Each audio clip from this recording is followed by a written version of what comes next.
Since the dawn of civilization, the powerful have conspired to twist the course of history to suit their own designs. Like puppeteers, a few shadowy figures could still be pulling the strings of destiny for billions. Those who cry conspiracy are usually mocked at, for sometimes the truth is so obvious it goes unnoticed. Are those merely paranoid fantasies cooked up to feed the appetite of paperback readers and web surfers, but which bear no relation to reality? Or are we living out some perfectly executed plan? Wars, revolutions, social movements, terrorist attacks. Everything is given an official explanation. But perhaps nothing is what it seems to be. Let's dare to unveil the incredible world of secret societies. United States of America, the most powerful nation of all time. A good friend to have, a terrible enemy to confront. But the world champions of democracy may be hiding a dirty little secret, because they may well be the first ever Masonic country. A nation built on secret alliances, yet still their very own citizens remain unaware. As does the entire world.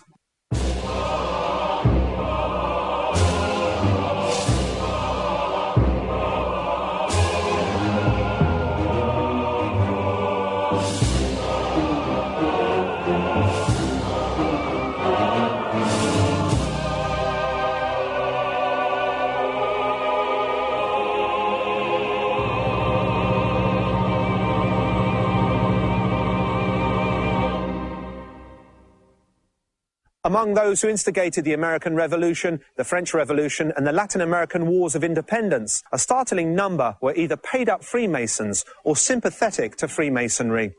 But particularly in the case of the United States, the Masonic influence didn't stop once independence had been achieved. Freemasonry also later participated in the planning and development of this country's political infrastructure, and in the management of it up to modern day. Whether this is a good or bad thing depends on one's opinion about Freemasonry. So first, we should understand what Freemasonry is all about. Freemasonry is a secret brotherhood whose origins go back to the builders' guilds of the Middle Ages. Maçon in French means bricklayer. It was born out of the need of these craftsmen to aggressively protect their skills, and by doing so, to maintain their status and livelihoods. In addition, their secrecy helped save their brethren from official persecution, since many of the Masonic ideals clashed head-on with those of the Church in Rome. By the end of the Middle Ages, Masonry had evolved into Freemasonry, or Free and Accepted Masons. Free for not admitting slaves or serfs into their ranks, and accepted for now accepting not only builders, but also anyone who swore allegiance to their rules. Freemasonry became an anti-clerical, an anti-monarchical secret society that kept many of the symbols and rituals of the original builders' guilds. Though it became a civilian social organization with avowedly humanistic objectives, on many occasions its operations were secret and unmistakably political. For centuries, Freemasonry was officially persecuted by the Church and the establishment. However, many nobles and clergymen did in fact belong to this secret society. Its ability to attract even those who were supposed to be against it made Freemasonry all that more intriguing and disturbing. The origins of Freemasonry in the United States go back to 1682, when Scotsman John Skene, an active member of the Scottish Aberdeen Lodge, took residence in the American colony of New England. 3 years later, he was made Deputy Governor of West Jersey. Jonathan Belcher, who was Royal Governor of Massachusetts and New Hampshire, became a Freemason in London in 1704, and boasted of being the first Freemason to be born in the United States. By 1776, what we now call the United States were barely 13 small colonies crowded upon the East Coast. They had been founded by English Protestant Puritans, the famous Pilgrims. who had been expelled from England by the powerful Anglican Church. The rest of the country was a rich and vast terrain inhabited exclusively by native tribes, an unexplored land that was more often than not conquered at gunpoint. This was an era where men worked, fought and dreamed while God watched them from the pulpit, or so they believed. In that rugged landscape, within a social structure dominated by the Puritans, the first Freemasons began to disseminate the revolutionary ideas that they had brought from Europe. Ideas of religious freedom, independence, science, rationalism, and humanism. The emerging American Freemasons were strongly influenced by the Rosicrucians, another secret society that was created in Germany in the early 15th century for the study of the hidden arts. The American Freemasons adopted many of the Rosicrucians' mystical ways, as well as their Greek and Egyptian symbols. Symbols that can be seen in many American national emblems today. The Rosicrucians claimed to have founded their first American lodge in 1694 in Philadelphia, when William Penn, the Quaker who founded the first American community to advocate total religious liberty, Pennsylvania, invited Johann Jacob Zimmermann's Chapter of Perfection to leave Germany and join them. Zimmermann, a Rosicrucian, believed that Christ would return in the year 1700. So in 1694, they built an observatory on American soil to watch for the return of the Lord. To Zimmermann's regret, Jesus did not show up, and the Rosicrucians subsequently dispersed around Pennsylvania. Some of them became wandering spiritual healers who used amulets and staged ceremonies to ensure good crops and to drive away bad luck. In 1717, the Great Lodge of England was founded.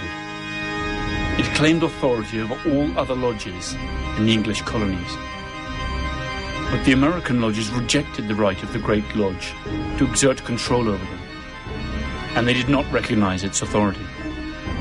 The Great Lodge of England countered this by encouraging the creation of several other faithful lodges in the colonies. It's important to point out that the uprising of the American Masonic lodges against the English ones predates the American Revolution by many years. Therefore, whether this was planned or not, they became the very first bearers of revolutionary thought. As they grew in number, the vision of independence spread across the whole country. In 1776, the United States declared their independence, and soon after, their constitution was adopted. The contribution of Freemasonry in these events was fundamental, since many brethren were involved. In 1732, Benjamin Franklin was initiated into the Turn Tavern Lodge in Philadelphia. That same year, James Oglethorpe, founder of the Savannah Colony, which would later become the state of Georgia, created the Solomon Lodge. It was here that the two men destined to become the first Jewish-American Freemasons, Moses and Daniel Nunes, were initiated. Regardless of their origin, these English and native lodges spread like wildfire throughout the country, fueled by the prestige that came with being a member of them. In 1740, most respectable men in the New England colonies either were or wanted to become Freemasons. In 1773, a group of outraged Mohawks staged a protest against what they considered unfair English custom duties by dumping overboard the tea cargo of 3 ships. It was the famous Boston Tea Party. Today it is suspected that many of those supposed Mohawks were in fact disguised Freemasons who belonged to the St. Andrew's Lodge of Boston, a lodge that curiously did not convene that night. The church was particularly infuriated by the fact that many Freemasons supported deism, a Christian philosophy that believes in a personal God and upholds a purely rational interpretation of Scripture, discrediting revelation. According to deistic principles, the Bible holds many truths and wisdom, but it is not inspired by God. Deists also deny that Jesus is the Son of God and claim that faith is no substitute for observable facts. They do not believe in prophets or miracles. God can only be known through experience and knowledge. For the Church of England, as well as for the Puritans, deism was clearly a heresy that had to be wiped out. The persecution of heretic Freemasons was relentless, but nothing could stop them. Soon the British colonies in America would take their first great steps towards liberty, and in their footsteps, the trace of Freemasonry could be clearly seen.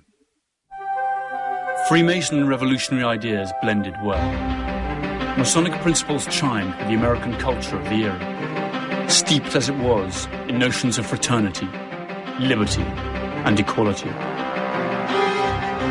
Pennsylvania was a particularly fertile breeding ground for Freemasonry, since its inhabitants considered it to be the promised land of those who had suffered persecution in Europe. Here, Freemason symbols even appeared on crockery and home furniture. Although Freemasons were in favour of equality, slavery was still in existence in the United States, and they did not accept black people. So those freed slaves began to found their own lodges. Such was the case of the Prince Hall Lodge.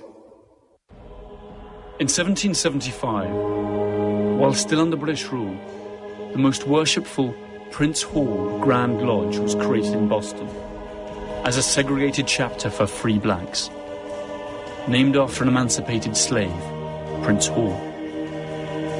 During the War of Independence, many of these black Freemasons, including Prince Hall, joined the revolutionary forces and fought with the Continental Army against the British. Today, the Prince Hall fraternity has over 4,500 lodges worldwide, with a membership of over 300,000 Freemasons. In 1776, the United States of America declared their independence, and soon after, their constitution was adopted. The contribution of Freemasonry in these events was fundamental, since many brethren were involved. But it didn't end there. Freemasonry's involvement went a lot deeper, and it was at the foundation of the whole governmental system. So one wonders, what previous oaths had the Freemason founding fathers taken before placing their right hand on the new constitution? And how much of what has been built since was done to protect the interest of the Freemasons? 16% of the signatories of the Declaration of Independence were Freemasons. A quarter of the signatories of the Articles of Confederation were Freemasons. And a third of the signatories of the Constitution were Freemasons. By the time George Washington took the oath of office as first president of the USA, a third of the governors of the original colonies were Freemasons too. Freemason John A.C. Muhlenberg was the first Speaker of the House of Representatives. Freemasons John J. Blair and William Cushing were justices in the first Supreme Court. Close to 46% of the officers of the Continental Army, or Independence Army, were Freemasons, as were almost half of their 78 generals. Now, if we heed to the Freemasonry's ideals of liberty and fraternity and focus on its positive contributions, maybe it wouldn't matter if the United States is a Masonic country. However, we are speaking of a secret society that for centuries has practiced strange rituals and taken mysterious oaths, and whose practices have all taken place behind closed doors. So what if the most important democracy in the world really responded to the interests of small groups of people whose actual goals are kept secret from its own citizens? How much of the phrase "all men are equal under the law" remains true when we discover that the architects of this great democracy belong to societies whose members protect each other and won't even let their own women join? After the Declaration of Independence, American lodges declared their own independence and stopped concealing their existence. They began to open headquarters in public buildings for all to see. This increased their popularity. Masonic halls were often used for social and civil gatherings, since they were usually the best venues in town. In spite of their declared non-political affiliation, Masonic lodges indeed became active in politics, and often operated openly and side by side with the established political parties. Today we can see numerous traces that confirm the presence of Freemasonry in America. They are in plain view all around us, from the more conspicuous Masonic temples to the lesser-known symbols that are incorporated in its very own currency. And that is only the tip of the iceberg. What is actually below the surface? What is it that these symbols mean, that almost 300 million citizens swear by every day? What is the true ideology of the most powerful country in the world? And how does it affect their actions? And where will it lead them?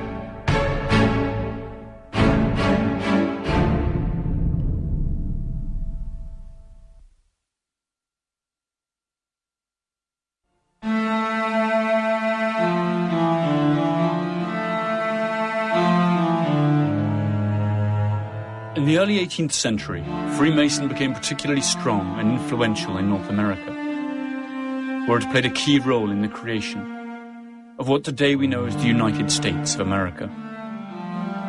Many of the USA's founding fathers were Freemasons, among them Benjamin Franklin.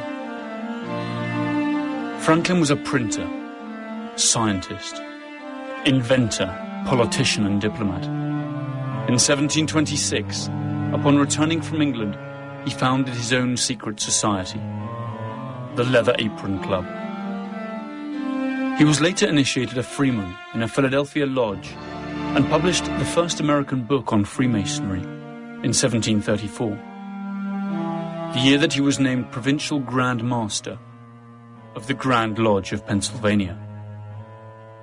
In 1755, Franklin participated in the inauguration of the first Masonic Hall in Philadelphia. Without a doubt, Franklin was fully committed to the cause. But which cause was that? American? Masonic? Both, perhaps. Another famous American Freemason was George Washington, and a statue of him can still be seen today, posing as a Baphomet, a Masonic icon related to Lucifer. A mere coincidence, or does this have a more significant meaning? So what is the statue trying to tell us? The neoconservatives and ultra-religious groups in the USA today should perhaps ask themselves, what exactly are they celebrating on the 4th of July? George Washington was initiated in 1752, while still a youth in Fredericksburg, Virginia. The following year, he obtained the rank of Master Freemason. He took the oath of office as first President of the USA in the Federal Hall on Wall Street, using a Bible loaned by the neighboring St. John's No. 1 Lodge. Centuries later, another GW, George W. Bush, swore on the same Bible, though he does not admit to being a Freemason. In May 1791, George Washington announced the creation of the new country's capital city, which would rise on the banks of the Potomac River. A month later, a group of Freemasons gathered in the town of Alexandria for a ceremony in which they laid the foundation stone of a city that would soon be called Washington, D.C., and whose design would be influenced by Masonic symbolism. On September the 18th, 1793, George Washington, wearing the leather apron and ruff of a Grand Master, laid the foundation stone of the Capitol, a building that has all the hallmarks of Masonic architecture. The capital of the United States of America is perhaps the city with the most symbolism in the world.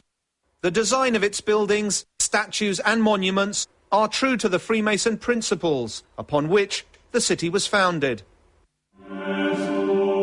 The first blueprints of the Capitol were drawn up in August 1791 by French engineer Pierre-Charles L'Enfant.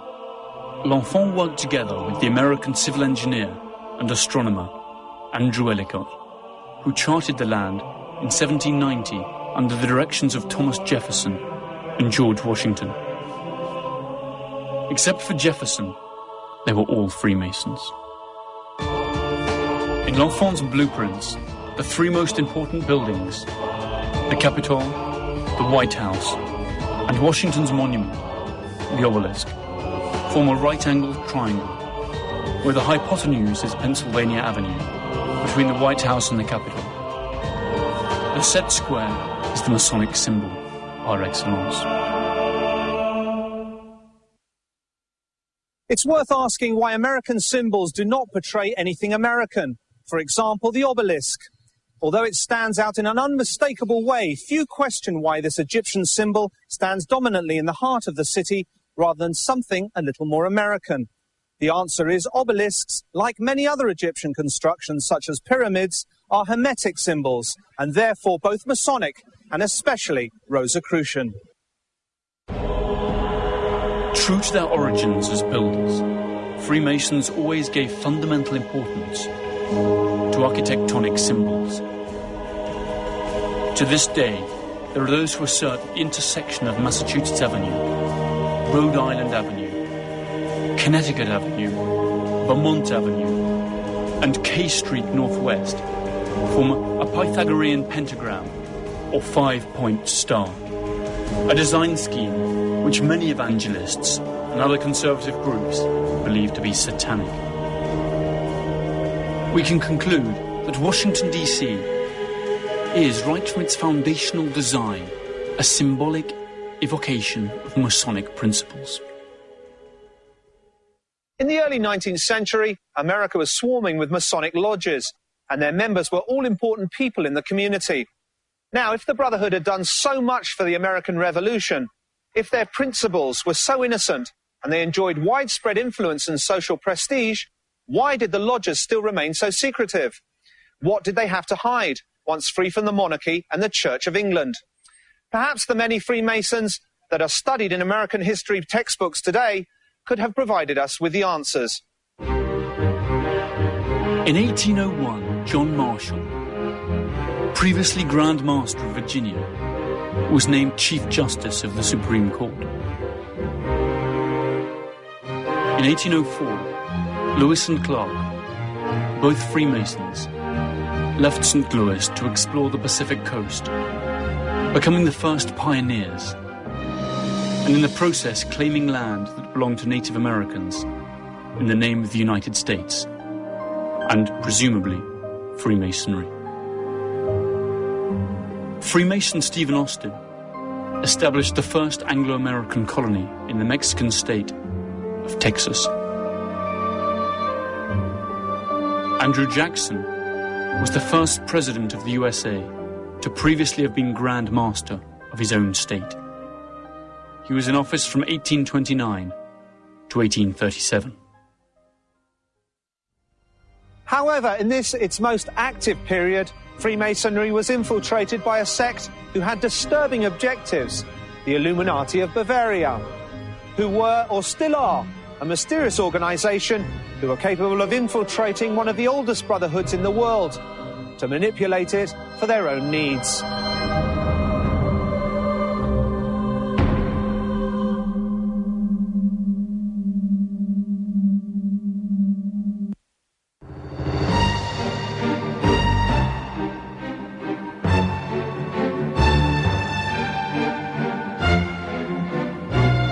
Freemasonry was undoubtedly the starting point for many of the most progressive ideas of the 18th century.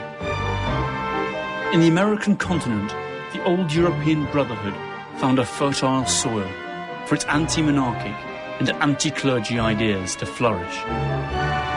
Freemasonry had a direct and profound influence on the independence movements of Argentina, Chile, Ecuador, Peru, Venezuela, Colombia, and of course, the United States of America.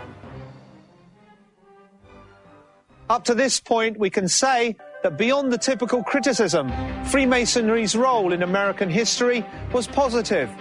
In 1776, in Germany, the Order of Illuminati of Bavaria was founded. This was an organization created by a megalomaniac that very soon infiltrated almost all the European Freemasonry and perhaps the American lodges too. The Illuminati proposed putting an end to religion and all established government to create a new world order. When they were exposed, people began to panic, and the whole of Freemasonry was subject to suspicion. And from this, it would never fully recover. In 1776, just a few months before the American Declaration of Independence, the Order of the Illuminati was founded in Bavaria, in what is today part of Germany.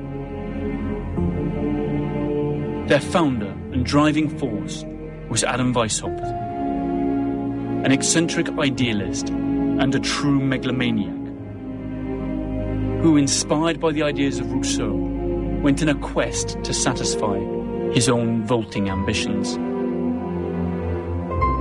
Just like the great philosopher, Weishaupt upheld that man should embrace his pure, natural state and govern himself. But unlike Rousseau, Weishaupt advocated the dissolution of the state, the abolition of private property, and the banning of all religions. He wants to recast all existing societies and cultures into a single, secular order, one that he himself would rule. Adam Weishaupt intended to be a true world dictator. The Order of the Illuminati spread throughout Europe and grew strong among Freemasons and the nobility, until they were eventually discovered and their ambitions thwarted, or so it was believed at the time. However, it is suspected that years later, the French Revolution and its subsequent phase of terror were carefully staged and managed by the Illuminati. In 1798, their presence was reported in America, causing the infamous New England Illuminati panic. If, since 1776, the Illuminati had infiltrated Freemasonry, one could ask how many of the founding fathers were Illuminati as well as being Freemasons. This possibility was perfect ammunition for the enemies of Freemasonry. With the Declaration of Independence, the United States established freedom of worship. The religious and conservative sectors were furious, and an anti-Masonic campaign was soon up and running. The New England Illuminati panic could have been a manufactured propaganda campaign designed to nullify the actions of the founding fathers, or it could have been genuine. The fact remains that John Adams, the second President of the United States, designated May the 9th as a day of fasting and worship to implore the heavens' mercy and blessing for the imperiled nation. After this statement from Adams, the paranoia of the Illuminati became hysteria. The prestigious Reverend Jedediah Morse of Boston devoted 3 months of sermons to condemn what he called a conspiracy to attack the true religion and liberty. He held the Illuminati responsible of attempting to destroy the system, unleash chaos, and take control of the world. Morse based his theories on those of Scottish Freemason John Robison, who maintained that the Illuminati, who attacked thrones and altars, had already established themselves in the United States. Morse's sermons, along with the wide circulation of Robison's books and those of Abbot Augustin Barruel, stoked the hysteria and provoked sensationalist newspaper stories. In the end, no hard evidence of an Illuminati conspiracy could ever be found. However, there is one curious fact. Thomas Jefferson himself, one of the founding fathers of the new nation, defended the Illuminati in writing. From that moment on, he would be accused himself of being one of the infiltrators in America. After reading one of the books by Burwell, Jefferson wrote a letter to Bishop Madison, saying that Adam Weishaupt believes in the indefinite perfectibility of man. He thinks that he may in time be rendered so perfect that he will be able to govern himself in every circumstance so as to injure none, to do all the good he can, to leave government no occasion to exercise their powers over him, and of course, to render political government useless. This, you know, is not far removed from our own ideals. Was Thomas Jefferson an Illuminati? His enemies immediately used this letter against him. The Federalist Party hit back and accused the Democratic Republican Party, headed by Jefferson and Madison, of being puppets controlled by the Illuminati. The truth perhaps will never be known, but it is worth pointing out that Jefferson's and Madison's party is the direct ancestor of the modern Republican and Democrat parties that have dominated the US political system since the Civil War. The design of the Great Seal of the USA itself is covered with Masonic symbols. Some even dare say Illuminati symbols. And this seal is printed, of all places, on the dollar bill, the very currency that rules the world.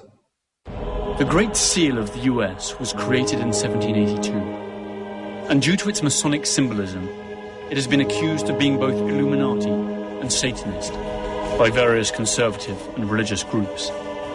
One side shows the American bald eagle. The original design had a phoenix, another Masonic symbol. Above the eagle can be seen 13 stars inside a circular design, representing a new constellation. The stars are five-pointed, or pentagrams, a Masonic and Hermetic symbol. It is often linked to satanic worship. The layout of the pentagrams forms a hexagram, or Star of David, another Kabbalistic and Hermetic symbol. On the right claw, 13 arrows. On the left, an olive branch with 13 leaves. Across the breast of the eagle, a shield with 13 stripes. Why 13? Maybe because this was the number of the original American colonies. Or maybe because this is the number of Illuminati degrees. But the most curious details are on the reverse side of the seal, where there is a truncated pyramid with 13 steps. The capstone bears the symbol of the great architect of the universe, the all-seeing eye. Underneath the pyramid reads Novus Ordo Seclorum, or New Secular Order, strikingly similar to the Illuminati's manifesto for a new world order. It is also possible to draw a pentagram whose vertices rest on letters M, A, S, O, N, and the all-seeing eye. These letters spell both Mason as well as AONSM, that could stand for Ancient Order, Noble Mystic Shrine, an order appendant to Freemasonry.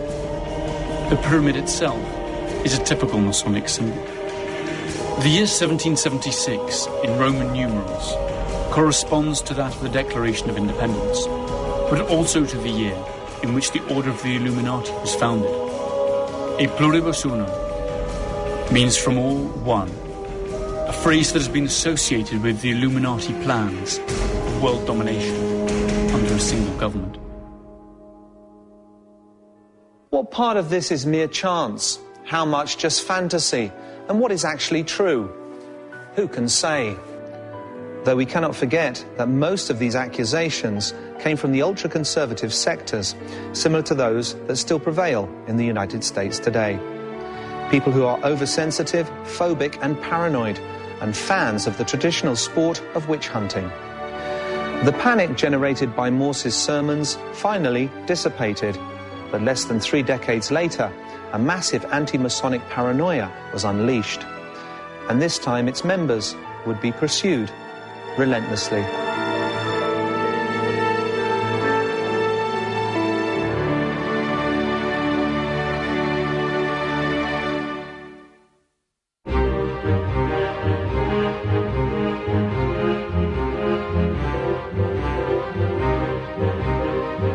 In September 1826, in the small town of Batavia, in New York State, a man named William Morgan disappeared.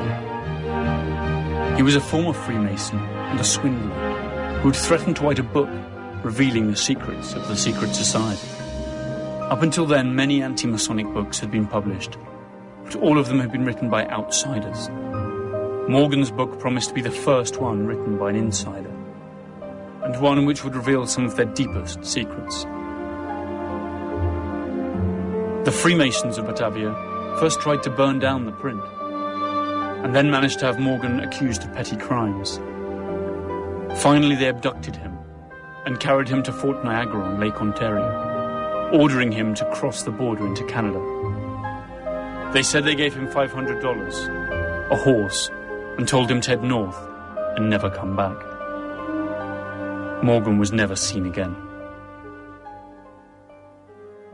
Without doubt, the Freemasons' reaction was horrific, but those were wild times, and America was a wild country.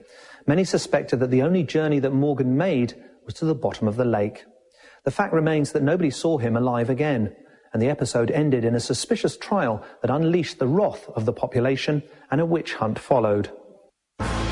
26 Freemasons were accused, and 6 of them faced trial, although not for murder. The verdicts were very lenient. It was widely believed that the district attorney and the judges were also Freemasons. This caused a wave of demonstrations. It began in New York and spread all over the country. Public opinion was once again inflamed. In the long run, the book was finally published by a daring associate of Morgan's.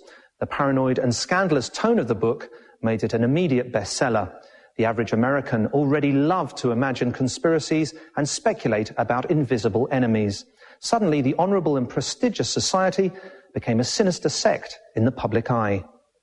On St. John's Day, 3,000 people went to the headquarters of the Batavia Lodge, attacked the Freemasons, and looted the premises. In every town and village, lists were published denouncing the local Freemasons. In the years that followed, anti-Masonic sentiment spread all over the United States. In the 1832 presidential election, the anti-Masonic party came in third, with 8% of the votes going to its candidate, William Wirt, a former Freemason. Freemasonry stood accused of being anti-democratic, anti-American, and anti-Christian. A cloud of suspicion was cast over all the country regarding Freemason congressmen, judges, and public servants. It would not be the last time that a ghost enemy would be created in times of elections. Between 1827 and 1837, Freemasons dropped in numbers, from 100,000 to 40,000. Of the 500 active lodges in New York, only 75 remain. Many went underground and abandoned their annual banquets and parades. But Freemasonry had thick roots that ran deep.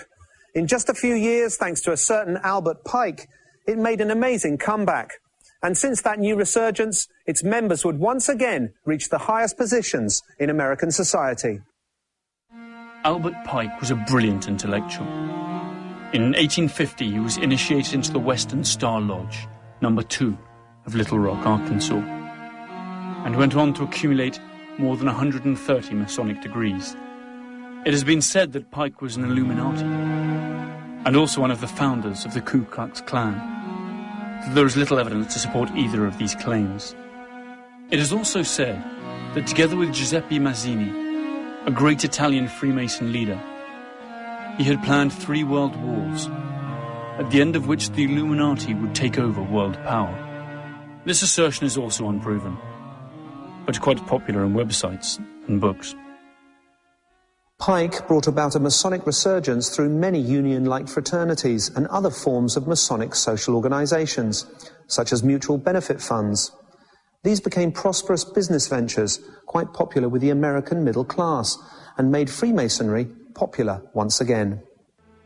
In 1885, the Statue of Liberty was presented to the United States by France to celebrate the former's centennial in 1886. There are those who say that it was really a gift from the Freemasons of the Great Orient of France for the centennial of the First Masonic Republic. The two explanations are not mutually exclusive. The statue holds aloft the torch of illumination, or the flaming torch of reason, that symbolizes the sun. Its official name is liberty enlightening the world. It was designed by a Freemason sculptor named Frederick Auguste Bartholdi. The French engineer who built it was also a Freemason, Gustave Eiffel, who also built the tower that bears his name in Paris. The foundation stone was laid in a Masonic ceremony organized by the New York Lodges in 1884. The Statue of Liberty is a perfect example of how Freemasonry can conceal its messages in clear sight of all. For more than a century, hundreds of thousands of immigrants from all over the world and hundreds of millions of tourists have greeted and admired, without knowing it, a Masonic symbol of illumination. At the beginning of the 20th century, Freemasonry was once again a powerful force in the United States. The days of persecution were long gone. Many of the key government jobs were back in their hands. Among them, the Oval Office in the White House. Theodore Roosevelt, president from 1901 to 1909, was master of the Lodge Mighting Cock, number 806 of Oyster Bay, New York. William Howard Taft, president between 1909 and 1913, was Grand Master of Ohio Freemasonry. Warren G. Harding, president from 1921 to 1923, was a degree 33 Mason in Ohio Fraternity, number 26. With the Great Depression of the 30s, the Brotherhood lost almost 600,000 members. However, Franklin D. Roosevelt, a Freemason himself, brought the country back from the brink of disaster. The Freemasons' prestige kept growing. The growth of Freemasonry lasted until well into the early 1960s. From its ranks emerged presidents and senators, including Harry S. Truman, president from 1945 till 1953. He had attained the rank of Grand Master of Missouri Freemasonry, the highest degree in the organization. The last president to be an acknowledged Freemason was Lyndon B. Johnson, who was initiated as a Mason in Texas, and whose time in office lasted from 1963 to 1969. Johnson stepped up into office following the murder of the first ever Catholic president of the USA, John Fitzgerald Kennedy. And then suddenly, Freemasonry lost its popularity. No longer was it a subject of conversation, except for books on conspiracies and dubious websites. Had Freemasonry gone out of fashion, or was it just taking a break after a job well done? It's hard to believe that a secret society, which has influenced the creation and development of the most powerful state on earth, whose presence is felt in all of that state's national symbols, has been reduced to a mere social circuit, where citizens in exotic clothes practice secret rituals that alternate with bingo events and themed balls. Today, fundamentalist groups, such as televangelists, ultra-conservative Christians, and elected but totalitarian leaders seem to flourish as they once did in the Middle Ages. It stands to reason that their historic archenemy, Freemasonry, would not yield ground that easily. Was or is Freemasonry a state within a state, a shadow government? And do they dominate the world by dominating its most powerful nation? The United States is a country with the most accessible public information on earth. However, it was built brick by brick, law by law, following the secret principles of a hermetic society that doesn't even open its rituals to the public. A large percentage of the country's leading men were or are Freemasons. In the land of opportunity where all are supposedly equal under the law, how does belonging to this special brotherhood help you in any way? How many American symbols really represent something different to what citizens believe? The vast majority of American citizens hold a job, pay their mortgage, watch the news at 8, and most of them even vote when they are required to. They live under the illusion that they control their own destiny and the destiny of their families. Meanwhile, the all-seeing eye watches attentively from the very currency that they all work so hard to attain.